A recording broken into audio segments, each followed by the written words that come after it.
శ్రీ వెంకటార్యతనయం తత్పాదకమలాశ్రయం పాదూలాన్నవపూర్ణేందుం రామానుజగురుం భజే ఆధారత్రయ సంపన్నామరవింద నివాసిని అశేష జగదీశిత్రీం వందే వరదవల్లభాం.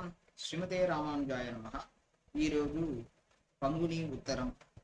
పంగుని అంటే 12వ నెల. నక్షత్రాల్లో 12వ నక్షత్ర ఉత్తర నక్షత్రం. ఈరోజు మంచి రోజు. ఏమి మంచిది అంటే రాముడుకు సీతాదేవి తోటి వివాహం ఈ రోజే అయింది. వివాహ దినము.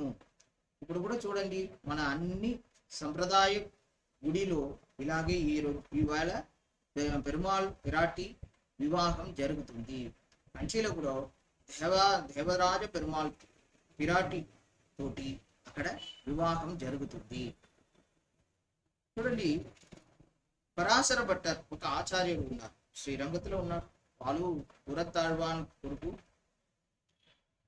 వాళ్ళు చూస్తారు పిరాటి దగ్గర ఏమి కరుణ ఉంది, పెరుమాళ్ దగ్గర ఎంత కరుణ, ఎవరిది కరుణ కూడా అధికంగా ఉంది చూస్తారు. చూస్తే విరాటి దగ్గరే కరుణా గుణం అంత చాలా ఎక్కువ ఉందంట అనమాట. అందుకోసమే ఇక్కడ గోష్ఠి అయిపోయింది. ఇక్కడ భగవంతుడి దగ్గర ఒక గోష్ఠి, మహాలక్ష్మి విరాటి దగ్గర ఒక గోష్ఠి. చూశారు మన ఆచార్యులు అందరూ. చూస్తే అందరూ ఇక్కడే ఉన్నారు. ఎక్కడ మహాలక్ష్మి గోష్ఠీలు, విరాటి గోష్ఠీలే ఉన్నారు. చూసేసి చెప్పారు పరాశర భట్టర్ గారు. ఏం చెప్పారంటే, లఘుతర రామష్ట్య గోష్ఠి ఏమైపోయిందా, రాముడు గోష్ఠి తక్కువ అయిపోయింది. ఎందుకు తక్కువ అయిపోయింది? ఇక్కడనే కరుణా గుణం అది ఎక్కువ ఉంది. అందుకోసం అక్కడ గోష్ఠిలో ఎవరు లేదు, తక్కువ అయిపోయారు అని. ఎలా అంటే, ఎప్పుడు యుద్ధకాండం అయిందో రావణ వధం అయిపోయింది. అయిపోయిన తర్వాత హనుమంతుడు అక్కడ వెళ్తారు. వెళ్ళేసి ఇక్కడ చెప్తారు, రావణుడు పోయారు, రాముడు గెలిచారు అని చెప్పారు. చెప్పిన తర్వాత హనుమంతుడు అడుగుతారు సీతాదేవిని, ఈ రాక్షసి వాళ్ళు నేను ఏం కథం చేసేస్తాను, మీరు అనుమతి ఇవ్వండి అని అడుగుతారు. అడిగినప్పుడు సీతాదేవి చెప్పారు. ఏం చెప్పారంటే, ఏం చేశారు? ఏమి పాపం చేయలేదు కదా. ఏం చేశారు వాళ్ళు? పనియే చేశారు. ఎవరు యజమానుడు? ఎవరు? రావణుడు యజమానుడు.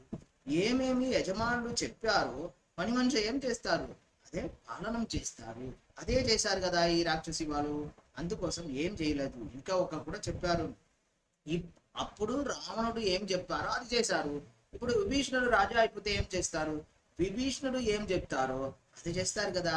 అందుకోసం ఎందుకు ఇలా చంపాలని అనుకున్నావు అని హనుమంతుడు సీతాదేవి అడిగారు. చిన్న కథ చెప్పారు సీతాదేవి హనుమంతుడు. ఏం చెప్పారంటే, అక్కడ ఒక వనం ఉంది. ఇంకా వేటగాడు లోపల వెళ్ళారు. వెళ్ళిన తర్వాత అక్కడ టైగర్ వచ్చేసింది. టైగర్ వచ్చిన తర్వాత భయపడిపోయారు ఈ వేటగాడు. అక్కడి నుంచి వచ్చేసి అక్కడ ఒక చెట్టు పైన ఎక్కారు. ఎక్కిన తర్వాత ఆశ్వాసం, నేను ఈ టైగర్ నుంచి మన కాపాడాము, ఎవరో దేవుడే కాపాడారు అని చాలా చెప్పారు. అక్కడ చూస్తే అక్కడ ఎలుగుబంటి ఒక ఉంది. ఇక్కడ కింద నుంచి టైగర్ అడుగుతుంది ఎలుగుబంటితోటి, ఆ మనుషుల కింద పడేసి, నేను అందుకోసం వచ్చారు, మన ఇద్దరు మిరుగు జాతి, అందుకోసం ఏం చేస్తావు నువ్వు? అక్కడ మనుషుల కింద పడేసి. ఆ ఎలుగుబంది ఏం చెప్పింది తెలుసా? వద్దు, నేను అలా చేయను. ఎందుకంటే నా ఇంటికి వాళ్ళు వచ్చారు. నా ఇంటికి వచ్చిన వాళ్ళకు నాతోటి నేను కాపాడుతాను అనుకొని ఇక్కడ వచ్చారు కదా, నేను అలా చెయ్యను అని. కొంచెంసేపు అయింది. తర్వాత కొంచెంగా నిద్ర వచ్చింది ఎలుగుబంటికి. అప్పుడు మనిషితోటి ఏ టైగర్ మాట్లాడింది, ఏ మనుషుడే, నీ మాంసం తినాలని వచ్చాను, పర్వాలేదు, ఇప్పుడు ఆ ఎలుగుబంటి ఉంది కదా అదే కింద పడేస్తే నేను ఆ ఎలుగుబంటిని తీసుకొని వెళ్ళిపోతాను అంట. మనుషుడు ఏమైతే ఇమీడియట్ గా అది అలా చేశాడు సార్. ఎలుగుబంటి కింద రావట్లేదు, అది అక్కడే ఉండిపోయింది. ఇప్పుడు ఎలుగుబంటి తోటి ఈ టైగర్ చెప్పింది అనమాట. ఏం చెప్పిందంటే, చూడు ఏం చేశారు ఈ మనుషులు, అందుకోసమే నమ్మొద్దు అని చెప్పారు. ఇప్పుడు నువ్వేం చేస్తా అంటే ఈ మనిషిని కింద పడేసి వద్దు అని చెప్పింది ఏనుగు బండి. మనం ఉంటే ఏం చేస్తాం, ఇమ్మీడియట్ గా చేసేస్తాం. అక్కడ ఏనుగు బండి చేయలేదు. వాళ్ళు నాకు మంచిది చేయలేకపోతే కూడా నేను మంచిదే చేస్తాను, నేను మంచిదే చేస్తాను అని చెప్పిందా. అలా హనుమంతుడితోటి సీతాదేవి ఈ కథని చిన్న కథని చెప్పారు. ఎందుకంటే ఈ రాక్షసి వాళ్ళు ఏమి నాకు ఎందుకోసం చేశారు, వాళ్ళ యజమానులు ఏం చెప్పారో అందుకోసమే చేశారు. వాళ్ళ దగ్గర ఏమి పాపం లేదు, అందుకోసం వాళ్ళకి ఏమీ చెడు చెయ్యకూడదు అని హనుమంతుడి దగ్గర చెప్పారనమాట. అప్పుడు ఒక వచనం చెప్పారు, ఎంతకంటే అదే చర్మ శ్లోకం అంటారు. పాపానాం వా శుభానాం వా వదార్హానాం ప్లవంగమే కార్యం కరుణ మార్గేణ నగశ్చిన్న పరాత్యతి అంటారు. వాళ్ళు మీరు చంపాలనుకుంటారు, వాళ్ళు చెడవాళ్ళు అనుకుంటారు. అలా కాదు, వాళ్ళకు మనం ఏమి క్షమానే ఇవ్వాలి. ఎవరు తప్పు చేయలేదు, అందరం చేస్తారు కదా. ఎవరు తప్పు చేయలేదు ఈ లోకంలో? నేను కూడా తప్పు చేశాను, రాముడు కూడా తప్పు చేశారు అంటారు.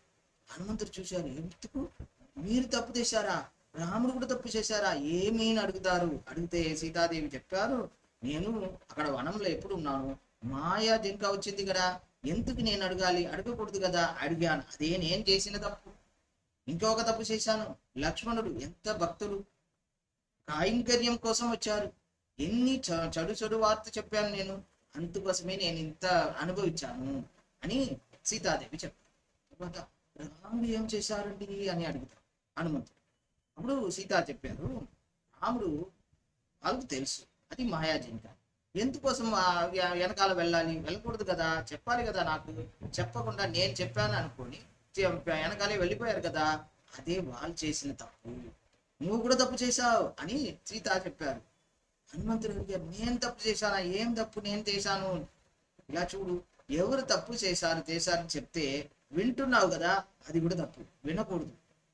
తప్పు గురించి మాట్లాడితే వినకూడదు, నువ్వు వింటున్నావు కదా, అలా చెప్పారనమాట. ఇక్కడ ఇదే పరాశర భట్టర్ తీసుకున్నారు. ఎంత కరుణ ఉంది చూడండి. ఈ వాళ్ళు రాక్షసి వాళ్ళు ఏమన్నా అడిగారా, సీతాదేవిని వచ్చేసి నన్ను కాపాడని ఏమి అడగలేదు. అడగకుండా క్షమాపణం ఇచ్చారు, అడగకుండా ఏం చేశారు, ఏం శరణాగతం ఇచ్చారు. ఇదే పరాశర భట్టర్ చెప్పారు. ఇక్కడ చూడండి, భగవంతుడు ఏం చేశారు, రాముడు ఏం చేశారు, కాకాసురుని వచ్చారు, కాకాసురుని ఏం చేశారు, సీతాదేవికి ఏమేమో చేశారు. చేసిన తరువాత ఏమి ఒక దర్భపుల్లు తీసుకొని బ్రహ్మాసనం వేశారు రాముడు. ఏం చేసింది ఏ కాకాసురన్, ఎక్కడెక్కడో వెళ్ళింది, ఎవరు కాపాడలేదు. త్రిలోకాన్ సంపరిక్రమ్య తమేవ శరణం కదా, అక్కడే మళ్ళీ వచ్చేసింది. వచ్చిన తర్వాత కూడా ఏమి ఎలా శరణాగతం చేసింది అనమాట, కాలు భగవంతుడి దగ్గర పెట్టింది అనమాట. సీతాదేవి అలా పెట్టకూడదు, ఇలా శరణాగతం చేయాలని చేశారనమాట. తర్వాత సీతాదేవి చెప్పారు, చూడు శరణాగతం చేస్తుంది, సమాపనం ఇవ్వు అని భగవంతుడికి చెప్పారనమాట. సీతాదేవి దగ్గర ఉంది. అక్కడ ఇంకా ఒక సమయంలో విభీషణుడు వస్తారు కదా, వచ్చేసి శరణాగతం చేస్తారు. ఎలా చేస్తారు, నాయని అన్ని వదిలేశాను, త్వయత్వ పుత్రాంశ ధారాంశ రాఘవం శరణం కదా అన్నారు అని చెప్పేసి శరణాగతం కావాలని అడిగారు. అడిగిన తరువాతనే భగవంతుడు శరణాగతం ఇచ్చారు. ఇక్కడ చూడండి, సీతాదేవి అడగకుండా శరణాగతం ఇచ్చారు.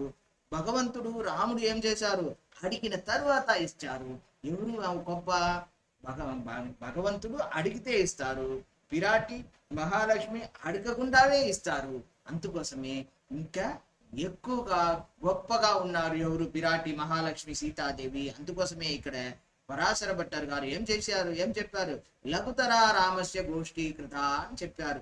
మనం కూడా ఎక్కడన్నా గుడికి వెళ్తే ఏమి ఆండాలు కూడా చెప్పారు కదా, ఏం చెప్పారు, ఫస్ట్ ఏం చేయాలి, పిరాటి మహాలక్ష్మిని మనం వెళ్ళి అక్కడ సేవించాలి, తర్వాతనే భగవంతుడు సేవించాలి.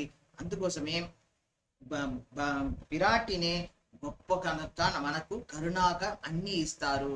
ఎప్పుడు వెళ్తే గుడికి కూడా వెళ్తే ఫస్ట్ ఏం చేయాలి, పిరాటిని సేవించాలి. ఈ రోజు పంగుని ఉత్తరం రోజులు పిరాటికి కరుణ మనకు కూడా కావాలని ఆ పిరాటిని ప్రార్థన చేస్తాం. శ్రీమతే రామానుజాయ నమః.